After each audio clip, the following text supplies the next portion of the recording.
The 75th verse of the Tao Te Ching, quote, "When taxes are too high, people go hungry.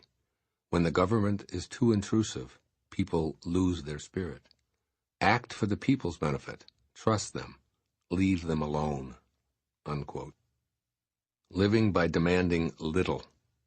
This verse was intended to help the ruling classes and the nobility manage the realm. Understand that during the Warring States period in ancient China, rulers used onerous methods to impose order on the masses. They tended to keep all of the tax money that was collected from the people for themselves, flaunting their good fortune in the faces of the impoverished. Those who were overtaxed and overburdened would lose their spirit and sense of loyalty, and ultimately rebel against the laws imposed upon them. This book that you're listening to right now isn't intended as a social commentary to enlighten political leaders who take advantage of their positions, although I'd certainly invite any of them to take heed of Lao Tzu's advice. Rather, I wrote this book to help you apply the inherent wisdom in each of the 81 verses of the Tao Te Ching. So you're invited to change the way you look at assisting others to stay inspired and have contented and peaceful lives. You may believe that demanding more from those in your charge, such as your children or co-workers, creates more productivity. But Lao Tzu suggests the opposite is true. Demand little, he advises, and even leave people alone as much as possible. And the imposition of excessive taxation on the masses can have an analogous component for you to consider when it comes to how you treat those you're responsible for leading.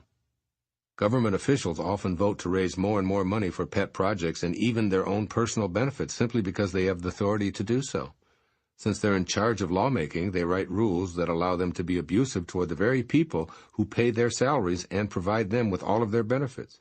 In virtually all cases, those who are being taxed to provide luxurious lifestyle perks receive far less in the way of benefits than those who are the recipients of that tax. In other words, the rule makers and others in power are using their positions to take advantage of ordinary people. When this becomes too prevalent, those ordinary people become restless and disruptive. With scant respect for authority, as Lao Tzu puts it, people lose their spirit. Rather than demanding more because you're older, bigger, richer, or more powerful, leave those you're in charge of alone whenever feasible, trusting in their inherent wisdom to do the right thing. Overbearing, taxing authorities create rebellion and chaos, and you'll create the same unless you check your inclinations to reverse yourself by being less demanding instead of more. I've practiced this approach to leadership my entire adult life by keeping the number of people who work for me and require my supervision to an absolute minimum. My demands on my manager, secretary, all-purpose assistant are few and far between, and she's been my sole employee for 3 decades. I allow her to negotiate contracts, to make all arrangements for speaking events, and to manage my very large business with an absence of demands from me.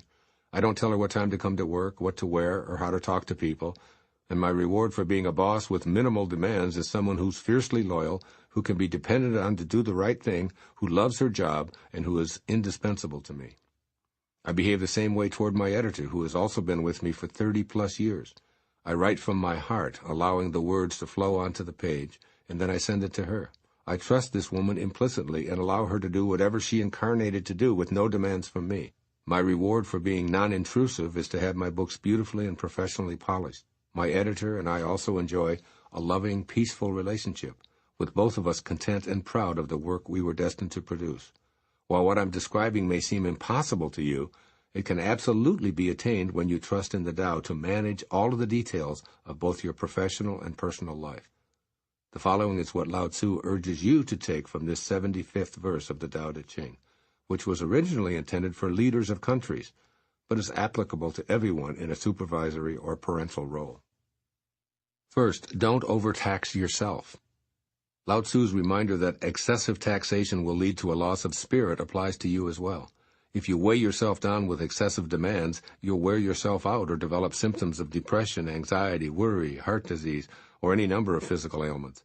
Give yourself a break from self-imposed pressures that burden you, allowing yourself plenty of free time to commune with nature, to play with your children, to read, to see a movie, or to just do nothing. And secondly, trust those you're entrusted to lead. Don't continually monitor those you're responsible for raising or supervising. Instead, develop a trust in your less experienced charges. They must be allowed to use their own minds, for they also have a destiny to fulfill that's orchestrated by the Tao. So demand less and encourage more, and as much as you can, allowing them to pursue their own excellence and happiness. Your trust will lead to their trusting themselves and the wisdom that created them. Do the Tao now. Take a break from all that occupies your mind, including your responsibilities. Even if it's only for 15 minutes, clear your mind, empty your demands file, and allow yourself the freedom that comes with being less exacting. When you complete this, do the same with your children or someone who reports to you at work. Put your arm around them and ask them to go for a brief walk, just doing nothing but being together in nature. Then let them return to their responsibilities at their own pace. If you're thinking that your child or employee needs an imperious overseer, perhaps they've become that way because you haven't trusted them to be self-reliant.